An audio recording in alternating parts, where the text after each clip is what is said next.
Josué chapitre 1, verset 11e. Josué chapitre 1er, verset 11e, nous lisons au nom de Jésus de Nazareth. Parcourez le camp. Bo baluka na isika bato bafandi. Et voici ce que vous commanderez au peuple. Tala eloko boko senga bango basala. Préparez-vous des provisions, Boko yebisa bango babongisa ba provision. car dans 3 jours vous passerez ce Jourdain Kwete. pour aller conquérir le pays dont l'Éternel votre Dieu vous donne la possession. Simana mikolo misatu boko katisa ebale ya Jourdain po bokende ko botola. Bokende ko botola mboka oyo Yahweh Nzambe azopesa bino lokola libula. Papa ozota toza ya kotelema ozotanga Josué chapitre 14 ozobanda na verset 10. Maintenant voici, Sikawa tala l'Éternel m'a fait vivre Nzambe apesi ngai bomoi comme il l'a dit. ndenga lobaki. Il y a 45 ans que l'Éternel parlait ainsi à Moïse. Eleki mibu 45 ans o Nzambe abande koloba na monoko wa Moïse. Lorsqu'Israël marchait dans le désert. Na tango wana Israeli bazotambola nanu na bisobe. Et maintenant voici, Sikawa tala je suis âgé aujourd'hui de 85 ans. sikawa lelo naza na âge ya 85 ans. Depuis Nzamba lobaki ya 45 ans. Lelo nazali na 85 ans. Ça fait combien d'années la différence? 40 ans. Tokei? Je suis encore vigoureux comme le jour où Moïse m'envoya. Makasi. On dirait kaka mukolo wana Moïse alobela kanga wana. Nazana na makasi wana. J'ai autant de force que j'en avais alors. Nazana makasi ya kokoka netika anatango wana. Soit pour combattre, Makasi ya kobunda nazana ngo. soit pour sortir et pour entrer. Makasi ya kobima kokende ko botola pe ko zonga nazana ngo. Donne-moi donc cette montagne dont l'Éternel a parlé dans ce temps-là. Pesa ngai ngomba oyo Nzamba lakaki ngai na tango wana.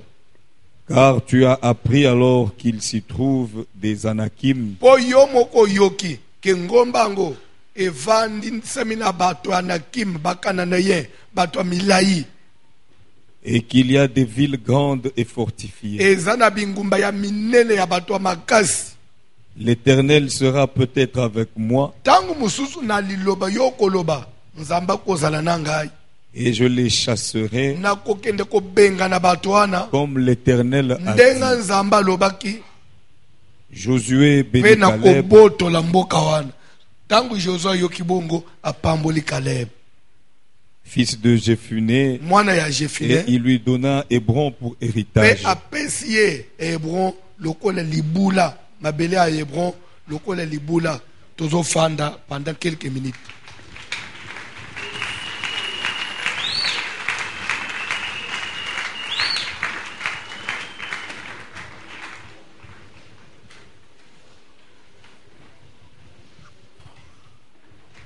Amen. Likambo na biso ezali ya préparez-vous des provisions.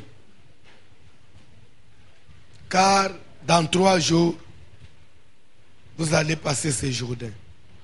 Omoni tozo fanda mamoyo na kufanda na kulala mbalabo.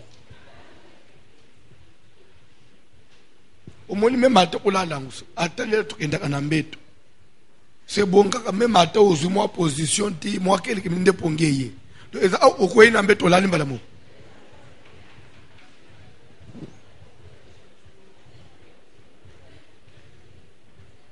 Soki omoni mutu ande wana zana etada mamabe. Ça je vous dis. Atoza na mubali tsoto mwasi. Bozo mata abo soka kwe na miso ya kokanga. Seka siba tungisa iye na telefone mingi. Tozozolo na maindombi, tozozolo na maindombi, tozozolo na maindombi. Soko telemaka zeki ina salon moya kende zate. Et puis nazo ya asinazo lezo ko ya na mbet malamo akei.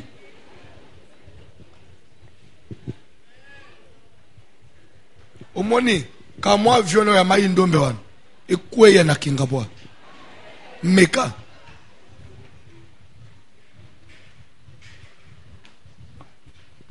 kola pambula mutu moko. Préparez-vous des provisions. Service ezali service ya provision. Tozo préparer provision oye o permettre biso to kota nango na 2018. Mais ezana elema mo unazolingo comprendre. Ezana elema mo unazolingo comprendre. Josué azoloba que car dans 3 jours vous passerez ces Jourdains pour aller conquérir. Amen. En d'autres français, ça veut dire pour aller ravir. Vous pouvez comprendre. Ravir. Le pays dont l'Éternel vous donne. Mais c'est vrai, ce pays-là, Dieu nous le donne. Mais il nous le donne, Dieu nous donne quelque chose qui n'est pas libre.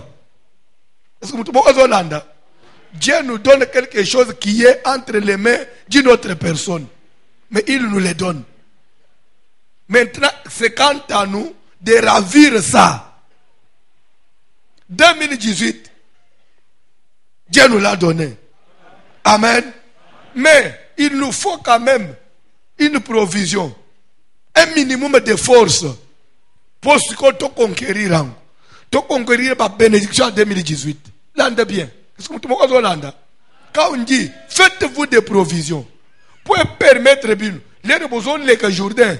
Bo kende ko ravir mboko nzambe azopesa bino ezana makambo kitoko nzamba zo célébration na 2018 mais makambo ezo senga obunda obotola zamba pambula mutumoko zamba pambula mutumoko amen. Landa bien, nakutani na mama moko na voyage moko na salaki ya 4 semaines ou je crois 4 semaines na Montréal na Canada. Na tei na sala na Silisi, le na bandi ko yamba bato. Na yambi sere moko. Na mwana na ye une fillette de 16 ans. Sere yebisinga abandi na okwei na sabandi kolela azoe bisangai pasteur soki lelo nazana mboko na mwana na ngai eza service mo auto salaki na 13e rue ane moko fallait to kota na fin de l'année mvule beta kama makasi olwa ina ba motopompe bazo benda ba mai avant to kota to ya na fikini na 13e rue mai tonde lupam bo bande ko vide na moyi mobimba ku toujours ali boso to eto telema ina mai abi ndemba na ngai pe ya liboso ya ko yeba bino à partir de service one alors j'ai prié dans une église en Ngaba nazalaki même ko sala musala na kati église na kola na makambo na nzambe na umela na makambo na nzambe et j'allais à lobby na vie na ngai. Je m'étais gardé jusqu'à un certain âge. Le Nigérien, je crois qu'il a l'habitude de nous suivre à la serre. Peut-être le monsieur en direct dans Zamba Pamboulaye. Le Nigérien, famille est en Nigeria. Ayaki na Congo, uniquement pour nos Kotanga. Les diplômes et pas autant d'université, parce que l'eau bandé au Luga et pas na bango été. Et il avait aussi besoin attendre quand même dans un pays francophone. C'est lui, Moubali Yaliboso na yebaki, pe abotise ngamwana. Alors, na moment, naza nazem, nde moment nigérien, classe pécile. À distinguer, il faut azonge pas na bango. Et je sors d'une famille pauvre, pasteur, tu n'as pas l'idée. Moi, je suis un alopina bundi na nyokwa pasteur j'ai souffert na boti mwana sans soutien Nigeria Kenda. Mais dis-moi, il m'avait donné une parole. Nakei. Olyobi ko sambela. Sambela nzambe. Suki nzamba sungi ngai kote nakei. Na otiko souffrir. Abi, je n'avais que cette parole. N'habite aux Hollandes. N'habite aux Hollandes. Alors, tellement que je priais, j'étais dans l'église, je servais le Seigneur. Souffrance, ça arrêtait. N'a pas comme résolution. N'a pas de 2 jours, 3 jours, n'a pas de zamba na campus. On a prié. Zamba n'a pas zani. Alors, on a prié. Mukolo musuna fukami n'a prié na zamba. N'a pas service à 3 jours. Amen. L'ande bien. Quand on a j'étais jour devant Dieu. C'est une vérité. Alors, on a prié. Na silisi na lali 3e jour à service nga sec na zamba na zo lota na zo prier mutu moko ya visinga ke mwana na ngai ozolela mais eloko ozoluka okozwa ngwa wote nabina ozwa wote alubina na fana na chanda umukuboy abi na yo ikole na mais eloko okozwa ngwa wote abi le na zo tala so ezakilete na za elke pa na fami na zo prier mutale sa uzwanga wote asimnga tele msinga bantu uzwanga landa ngai toke na yeti azola isangai kotawo ozolu uzwanga abinatala boy omaseka alibi kotawo nde uzoyilo kwangwawo abi na mutu na ngai aseka na yeba ate j'ai peut-être entendre parler de lui mais s'intéresser surtout que boy ndoto bantu utuni iloko na fuka mina zo sambela mutu ozwanga libelo ozozo uzwanga wote ake atingana plus measeka ezani. Amen. Alopi etikali bongo na comprendre te so na tuni nzambe aseka olungolo banangani service nanga pe sili na tongo na kitindako abi na kitindako na pokwa na zongi na permanence parce que nazaki engagé l'église, c'était un samedi, il faut tout là pour te préparer prière à l'église. Abi to fani na permanence na pourquoi to sto sima ba 22h 23h muninga mo na permanence. Azaki na kamara radio amuke. L'église na biso ya place ya kolela azo zape achaboye babuki bikeko. Ba to mo ba osambela bazo belela moto. Oh. Na muninga na ba osambela. Kapena s'intéresser. To bani osambele ti to silisi. Ne ko interpellation mo na katina ngai. Une fois qu'il me dit, au moni ndoto lotaki. Eza place oyo. Abi na mitunu oh. Na tulis ko moni ngone. Ba toyo. Basa awap. Nda pesa adresse ya kalembelembe. Abi leto c'est prière à dimanche. Un certain mardi. Na luki transport na luki église wana ndele ukuta na kumina kalembele abijura na utaki na prière moko zo banda 10h ti mutazo kambeze papa Jérémie alobi na koti de to sambele ti pere sili alobi na mituni batu basambela aboyi na mukili bazalaka mengai na banje ambwanzami na bumwana ti na joy nanu na mona prière batu basambela abu alobi na tout batu basambela aboy na mukilo bazalaka ah mais c'est que alors moi j'ai un problème alors c'était le même jour na ye nde bazo annoncer que bande ko toza mardi boye ba que mercredi bisonyo so za nafikini tito obim non c'était le même mardi on na pourquoi nde bilo ezo toza na fikini to obimati samedi toza na 13e rue alumbala mo ngapena bite en tout cas nazo kota nde na landi na zongi na landi bino na 13e rue lero to sali service ya ti to bimi samedi na tong na telle façon to sambeli ngala mo pe na lobby église na ngai bayo nde kulungwa na lungwa l'église oyo ngai na bandi depuis bumwana pe na njima iteke je pouvais quitter mon église et que je pouvais être mon pasteur. Habité, c'est que il faut changer. Na bandi Olanda bin. Les réfugiés dans la 13e rue Sil. Amen. Est-ce que vous Olanda? Ko bima to bimi 13e rue. Muninga mo ayi obenga ngai. Moi musalamu o quelque part. Nde ouverture à liboso na makambo ya bato ba droit de l'homme. Albinde na koti. Na komia kusalibi abato droit de l'homme. Mukolo mu utokende kimaluku. Na ba kambo droit de l'homme toye to kitana ngasani. To sakina kati ya taxi bis. Na simananga mu apostole baba bo apostole wana afanda. Lere na zo kita mu apostole wana pe biselinga kendalbi recevoir tele ye pakiti. Abani olandanga. Ebiska ngana linga ina kitawote. Umuni utuna ngana lek. Mais lere yo kiti biselinga kende. Zamba zo ngana kita na peso message. Toi tu as un problème. Oleli mingi, vous allez souffrir mingi. Et tu viens d'une famille qui a souffrance. Vous avez tout le monde qui zate. Place à moi na ofut. Mais zana mutu moko bote alupi papa. Donc ce monsieur là me parlait comme si tu vivais en umo. Zana mutu bote o mwana wana. Azakele epar. Na moni ochuko o te retraite moko. Place o yoke wana. Ne fungula vie na yo. Zamba ebisingai. D'ailleurs, semaine o ekosila te. Oyamba ku défile. Ozala suna mbuko yote. Kangama place au ici koi. C'est ce qui te manquait.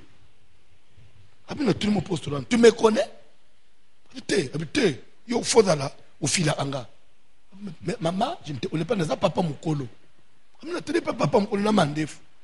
Keipe. C'est la lumina zonge pa na biso. Na ye prière na kalembelembe. Tozana at une église. Na check téléphone na vibrer. Téléphone zo sonne so na yebite. Les prières c'est na téléphone ba peine manquer belé. Les quand na lungu vibrer et sonner na yamba boy. C'est le Nigérien là qui m'appelle. Allô? C'est tel. Les Zangai. Les Zangai nigérien. Mutoti ayo na zem. Abilera zo benga ngawana papa. Mwana ko kende ba 9 ans. Depote anga na zem. Je vous jure devant Dieu, les Nigériens qui me disent, Nazana Canada na Montréal, Nasina Bala, Nazana Ban. Mais, Naboya ko déclare, ko bimisa, ko officialiser mariage nangai, et pas l'État. Moubali na bali yao, azana mukanda, azana canadien. Ngape ao nazana mukanda. To balan, Naboya ko bimisa, libalo ane pas l'État comme marié. Na kei na déclaré que ngai na bala na tika mwasi na ishas. O nazane nanda na sengiye que j'ai une femme que j'ai laissé quelque part. Na sala ye promesse. Nzamba zo tungisanga. Permettre nga na kotie na mboka wana mwana. Après na tika ye to officialiser le bala na biso. C'est la promesse que est-ce qu'on kolinga. Na lungulo na Congo na mwana boya. Après oti anga kimia. Po nazana engagement mususu. O sala vie na yo. Mais pourvu que yo puisse se retrouver, yo on le bani. Ah, le bétanga me repose l'avance, on le bani. Pardon? Azola ba que l'air azo yebi sangawa na papa. Pona ko yaka lembelembe. Na ngaba depuis na yaka makolo. Des fois il faut mutu. Tam voisin kabelanga 1000 francs nde na yaka lembelembe. Na zana passe mu. Mwana wana otaliebo yoki mao. Famille na biso. Donc mutu na mutu miki pak. Na lobi nandimi. Abi ok. Le olo ndimi. Semaine prochaine azote de lombongo sala passeport. Na yo na ya mwana. Papa, alobi. Wana nazali boso ya plateau na kalembele na bimi bande église. Abi na zongi na fanyi na mabele. Fanyi na mabele. Batoto nga nini na bite botika ngai nazo vertige banga bazo bamuso balubite kasumi so pela mai na mutu bazo ka vertige za malade nzo ande vertige normal eza usenga mai na mutu te alubi 2-3 jours mbongwa passeport yeye na sali passeport na ngai na mwana. Amen. Alléluia. kola pambula mutu moko.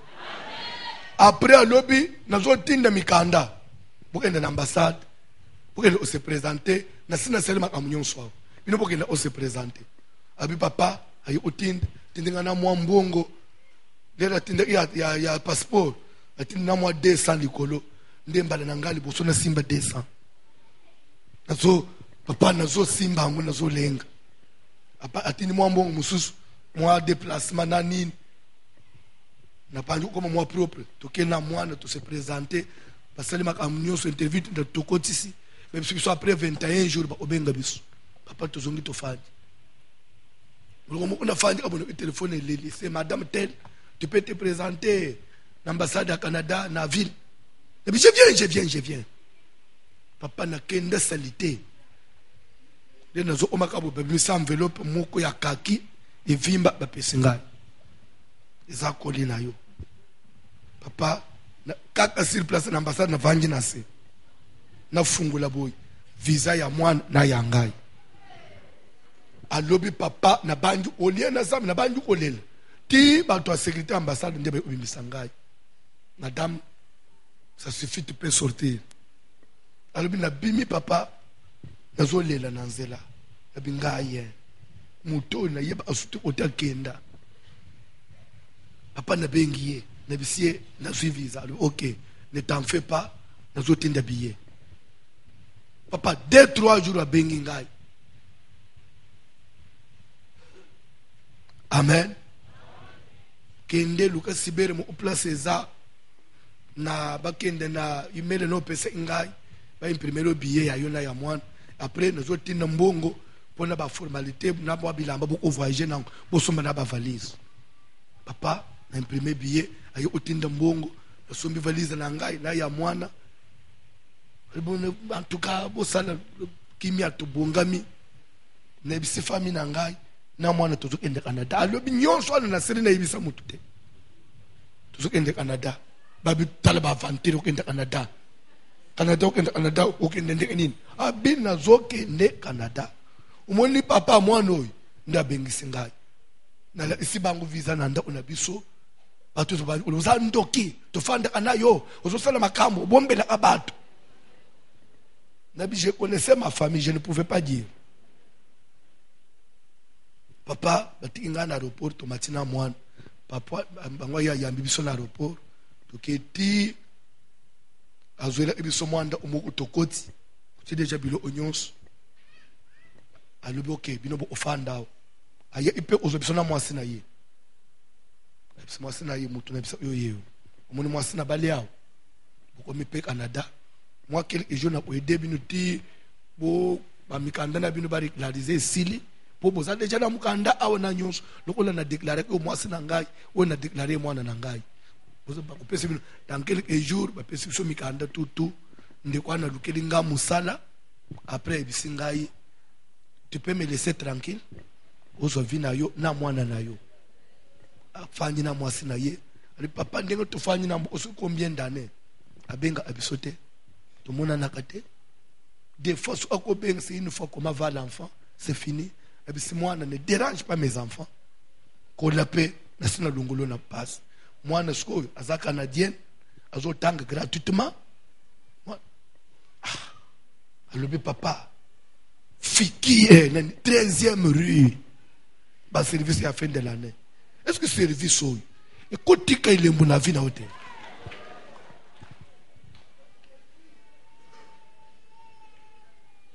et je vous jure à rappeler ngai thème na teyak et dans qui conquête d'Hébron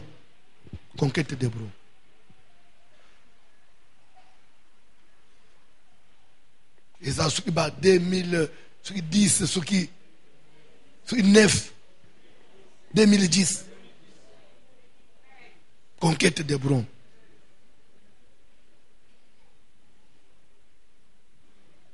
Vie aux hommes. Au côté de mais il y a des choses. N'a pas ça jamais balé batangiao. Bible les autres que Caleb, fils de Jephuné. Azoukende kukutana na Josué, fils de Nun. Azoukende Josué. Et rappelle-toi, j'avais 45 ans. L'erenga inayo tokende ko explorer mboka ya Kana. Lero tozongaki baninga nyonso tokendeki na bango balobaki un langage négatif. Ngai nayo tolobaki langage positif. Lero tolobaki langage ya bien. Moïse homme de Dieu alobaki na ngai nayo mabele oyo makolo na biso enyati akabeli biso yango. Là j'avais 45 ans et actuellement j'ai 85 ans. Et non, il avait 40, non, ça fait 45 ans que Moïse avait parlé. Amen. Depuis là, ça fait 45 ans. Amen. Ça fait, j'ai 85 ans maintenant. Mais tu sais bien que ma belle ango, Moïse a la kangawan. Il s'y trouve des gens. Ma belle ango est libre. Il y a des fils d'Anakim, ce sont des Cananéens. Les fils d'Anakim, ils sont Bambinga, Babilombe. Ils sont occupés ma belle ango. Et la kawan est comme le tiwap. Dans le moment où j'ai encore de la force c'est une provision. La force c'était une provision pour lui. Je ne veux pas perdre ma passion. Papa, et dans le moment où tu sengeli apambulama, les rosana makasi.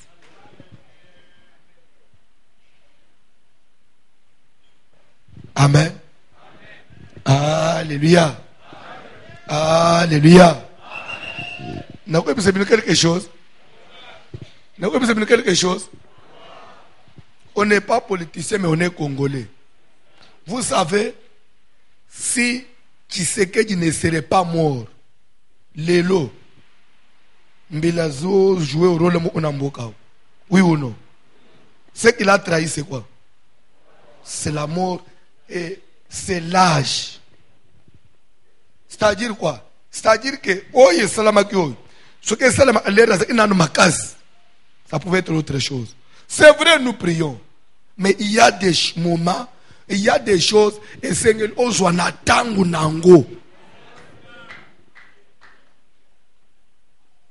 Vous comprenez bien?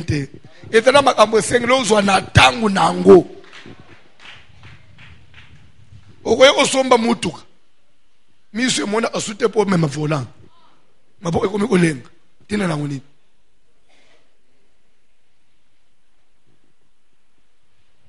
Nakoba. Frère, okoye kobala na 52 ans. Mukongwe bandu kolemba.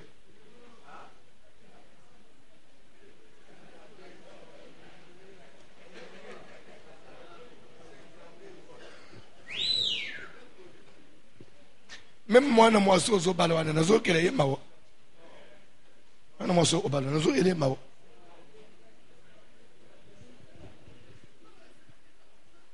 Nalunga place wana. Wana ponge sili. Wana sukina banjangu sikoi. Wana na ukufanda. Azaba te fungola, na fungola nini? Bible o na fungula sikoyo 52 ans sikoyo tala mobali ndenga komaka sikoyo lele fungula babenga kango na français la sensation du bien-être. Il y a les gens qui parce que il faut pour bien faut moi balo babilo kwa salitenda les gens possédés. Oui, c'est la possession. Moutazala moulimo a pité mais étouffé. Ce que c'est une Bible qui est entraîné à pité, sensation du bien-être. Amiyoke un peu moins autres. Vous savez, il y a des gens, même dans le transport public, au comme on a yo au télémi, moubali mususu, ce que c'est zoningan, il faut tout ton amour congo. Donc, azozo au thème, azozo a la sensation du bien-être. Non, tu ne mets pas boy. Bisezo nyingana bonga na sala nini. Lezo man, atuti osuboy. Nano vivango te. Oye bien te. Basada yo yango. Tu es mieux placé pour comprendre.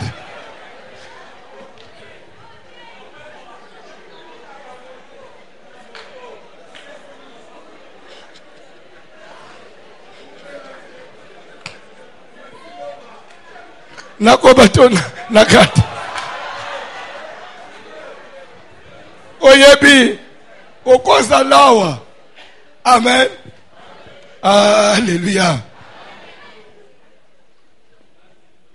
Na betere bino lisolo.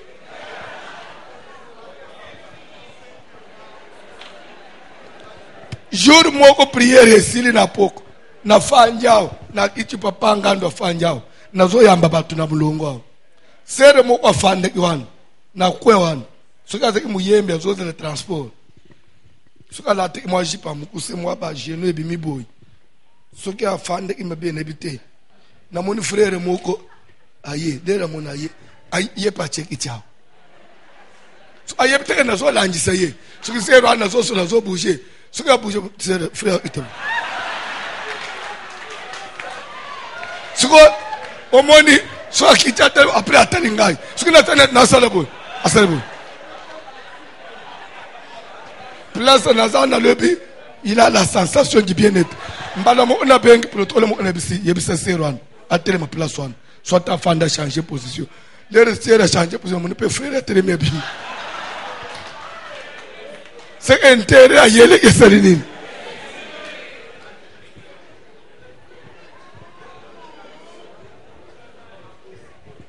beta mabo auto avancer.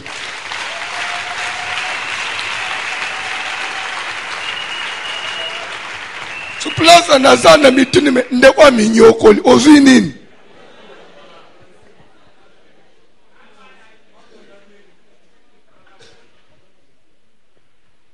kola pambola mutumoko lokwa kala otuzaki na ona mapango zomona suka yo mwana mwasome mikantini uzokenda nasema ndo munifie mu upe agepo sub po yo andega mayele na dushi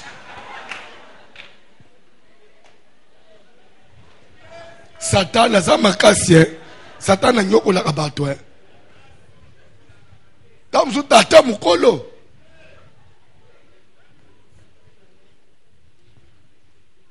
mukusaya masumu lobana mukusaya masumu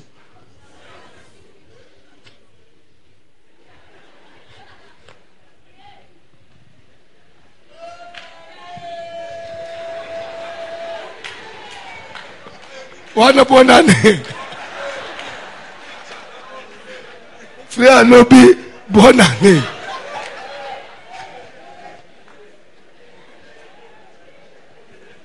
Nakati tende nakoba oteya pongesili na tezi oyo. Je suis un pédagogue. Umoneka na lunguli opongi na peso siko elengi amatei na ko basiko na matei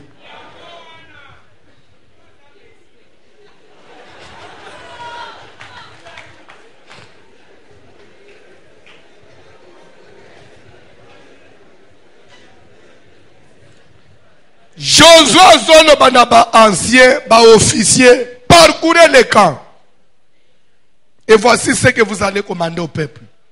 Préparez-vous des provisions. D'ici 3 jours, vous allez passer ces Jourdains. Ponna kokende ko botola mboka oy nzambe apesi bino. Mais nzambe apesi biso. Pourquoi il faut isusu to botola? Et pourtant nzambe selenini apesi biso. Caleb azo rappeler Josué. Omoni mboka mabelo Moïse apesa abiso. Ezana batu bafanji. Mais nazana nuna makasi. Na lingi yo oya oza en fonction. Toi qui es en fonction, yo muto remplacer Moïse. Je voudrais au loba. Liloba. Alors bila loba liloba nini? Pesanga mabele wan. Loba maloba ya ina pesi yo mabele wan. So yo lobi na sima moi j'irai maintenant combattre bato bazana kati. Mais avant de kende, il faut yo loba ke Josué Caleb na pesi yo mabele wan. So ko lobi sur cette parole là, malam usongana eko combattre. Peut-être les yo koloba. Dieu sera peut-être avec moi. Je vais vous dire une chose. Dans la foi chrétienne, dans la marche chrétienne, la parole libérée de l'homme de Dieu joue un très grand rôle. Même veiller à le 31, ou qu'on veille chez n'importe qui. Il faut veiller pas ya mutoy. Azali capable ya koboma lion. Pe kobimisa miel na libumwa lion. Elingi kolobanini. Il faut être na minito un Samson. Oyo azali capable ya kokanga lion na makasi na ye nyonso. Koboma ye. Pe na libumwa lion abimisi miel. La parole de Dieu. La Bible dit la lettre tue. Liloba na nzambe ezali mukanda moko sele. Ezali okone lion.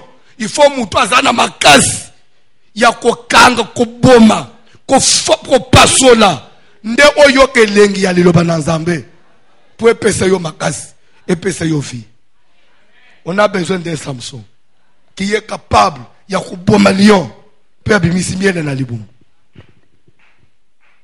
Et c'est ce qui va déterminer réussite na yo ya 2018. Tika 3 jours oyo. Et de 3 jours ya nazo pesa yo 2018 na yo. Et les 31 ils a signature tozocha. Na signé ma. Caleb avait besoin d'une parole. Plus makasi ya zanango. Ça suffisait. C'est déjà une provision pour lui. Nazana a besoin. Malobo ezobi na service oyo. Na makasi nzambe na lo na zo peso na prière oyo. Et là on t'a échappé en 2018. 2018 est l'année ya passe pour na yote. Ou échoué mingi, ou échoué lisusu te. 2018 est l'année porte mo ko fungwa maliboso na yo. 2018 ce qui est l'équipe 2020 2022 ngai François na ko pesa témoignage pe meza ya yo témoignage en 2019 na otanga ndesko yo totala ana papa moko bwebe bande ufanda otoy bwebe frère na bisomo avec des fois osala makelele boy oyebi papa na bisomo mama na biso zakiao nzamba tombola ye akomana ba immeuble. C'est possible. C'est possible. Préparez-vous des provisions. Ah oui, sa provision. Puisque l'air est au katisa. Au katisa na longa. Tellement le colon maté ici.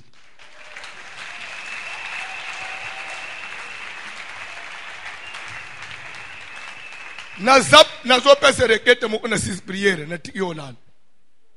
Na pesa requête moko. Tellement le colon. Ozoli ngwe échoué pour nani. Ozo échoué pour nani. Yo, o utie pa na bino. Yo, o tiki église place ozalaki. Po ko échoué na makolo nanga.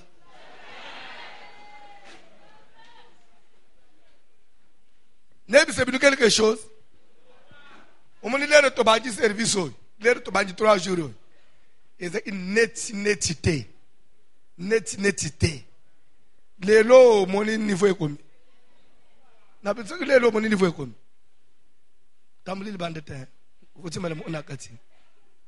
Ti to tani setongo alobi okomona. Voici le mabanda alikambo po échoué. Niveau wana to sito leka. Biso ata to bandi na pété. Yeba ake kufanda. Ata bale to zanango to sokenda na ona malembe. Yeba ake kufanda na file. Pona nini to sito buka ba biloko wana kala. Ozolingwe échoué pona nini. O uchika na famille na bino na ba passe no po échoué. Tu as besoin d'une équipe où ils ont nagé ya makasi. Et cette équipe-là yangoy. C'est pourquoi, ce que vous habitez, bitumba tozana ngo mikoloy. Et pourquoi bazole bababuki bikeko. Il y a quoi il faut kouf. Nazo baboy. Babuki bikeko. Et bunjisi nani. Babuki bikeko. Et ça église te. Babuki bikeko c'est. Et ça, comment je dirais, c'est une pensée, c'est une vision. Il y a des gens qui sentent quelque chose. Ce sont des sorciers. Nazana a besoin de la prière place au téléphone. Hébron na yo ezana maboko ya nani? Ozokende ko conquérir. Nyonso nzamba laka yo. Et je vais entrer en possession de mes droits, de ma promesse. Nazo ravir, nazo conquérir ce qui est à moi. J'ai besoin de quelqu'un qui par sa prière, qui peut faire une prière où est comme Memayo à la conquête de tes droits. Ou qu'on bête prière, ou qu'on continue na ba droit na yo, et qu'on fungole le Jourdain, et qu'on fanyiso na kiti na yo. Oy lelo batu musu ba fandele kitu ezaya yo. Kitu esengele ki yo fand. Et dans la mutu ofanye na kitu wana. Il faut y atteindre ma po yo zo place na yo. Na dans besoin bête pri. Oy da prière ya. Ozo bouger. Soki mutu za pembenya zili kofi. A comprendre. Ozo bête prière. Na kombo na Jésus. Na zo botola. Yangai. Soki da voyage. Soki da mariage na ngai. Na zo botola mbongo.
puissant de Jésus. Tozana sere mo une église ao. Service mo ya fin de l'année to sala kina fikine sikoy. O to betela apembula. Butu ali boso mbule betela so makasi. Pene na ba mutu kimate. Beto pola ambula. Alobindeza ipe service na ya liboso na alembele. Lera poli mbula silis. To bimika service wa. Non, le même jour tozana na service. Na tongo keye po pem. Lera la a fungoli téléphone na 10h. A déposa demande na yena banque mo au bout de la place. Ba bengiye. Est-ce que tu peux passer pour l'interview? Place autre dossier. Abina kei na passé ba engager nga. Ko bande jour wan. D'ailleurs, il y a 2 semaines a uti onje na poto. A uzongi ka jour ngapela. Il y a pas longtemps zo. C'est na bisomo kwa. Le papa na bête le mboulot mbala na ngali boso na pola na l'église. Na 10h pe na butwano mbulo efungula makamu sacrifice oyo sali na moma oyo ya fin de l'année batu bazoluka koma bana ba ofete yo zoye olale libanda ezala te clé ya vina yo ezala clé ya vina yo ozokende ko déclarer ce qui est à moi est à moi. Oye zayangai ezayangai. Na kotika te linzaka te. Na zokende ko récupérer nyons. Tout ce qui est à moi est à moi. Je récupère tout ce qui m'appartient. Kende ko déclarer to sambere na ombo na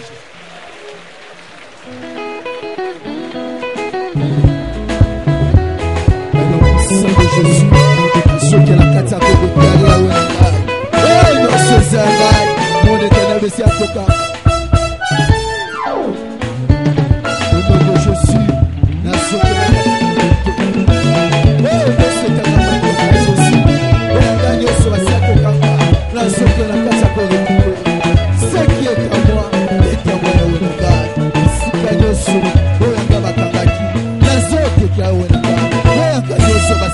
Sana prier.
Quelque chose lisolo ya sero ana kende Canada webike na silisa kyango te nalo ba parti etikali lesko tozo solo na bi papa lere na koye po zape na Montréal taza na Québec donc ayaki pe hotel mikolo na Québec na Montréal bo Montréal ezana kati ya Québec mais ville à Québec yango moko ezapa zaniti mataji na aw abile na yo yene bisimwana nanga mutuana aye to ya wawa to ke mona ye le to sola papa nanga siko awa na sina komi na zimukanda na usala tikali kamu papa usala prière no one na bili kambunini ay papa l'enfant peut sortir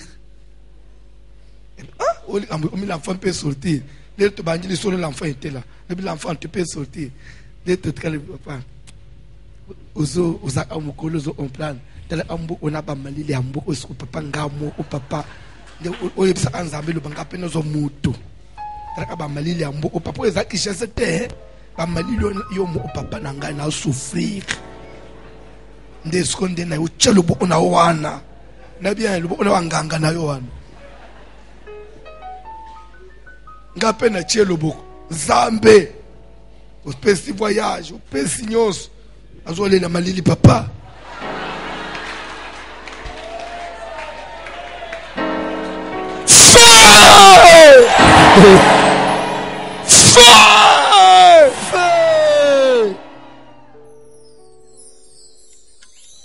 bandeko nazoyebisa yo bamboko zoyoka wana ekomaka na malili moko na donc okosi tuka okoti libala okomikoti libala yo moko pe mobali alingi yo te. Mettez-vous en tête quand on arrive à moins 40. La chambre froide de Souka en a moins 20. On arrive à moins 40.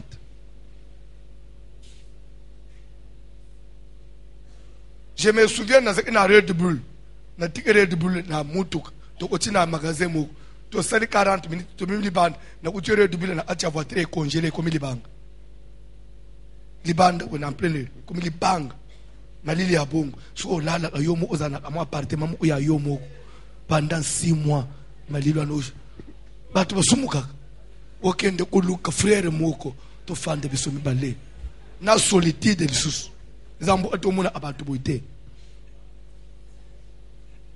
Amana kenda nangana Canada. Okende kubale même tata mo wa mokolo ya otsi yo moko. Kapone malili. Zamba sunga yo. Tokomi na suka. Nazana besoin mon exemple. Écoute les mêmes révoltés yo. Et puis moi ligue que nzambe pas kosunga yo. Je voudrais aussi une offrande.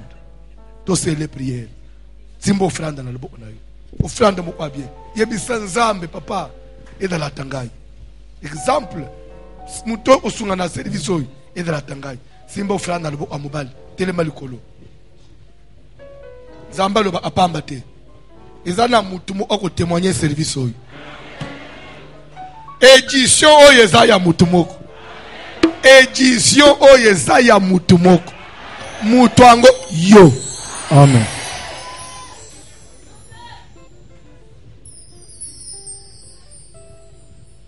Vous êtes prêts? Vous êtes prêts?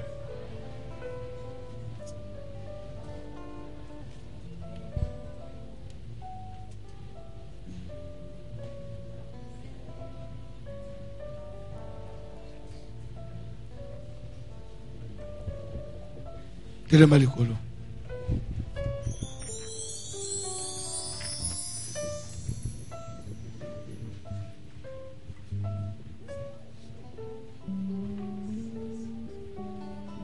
Ozokende ko déclarer malobe pa na Nzambe. Nabi mama bo opamba te na 3 jours. Papa nabi mama bo opamba te na témoigner papa. À travers mon offrande, na témoigner. To sambele na ombo na Jésus.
Jésus.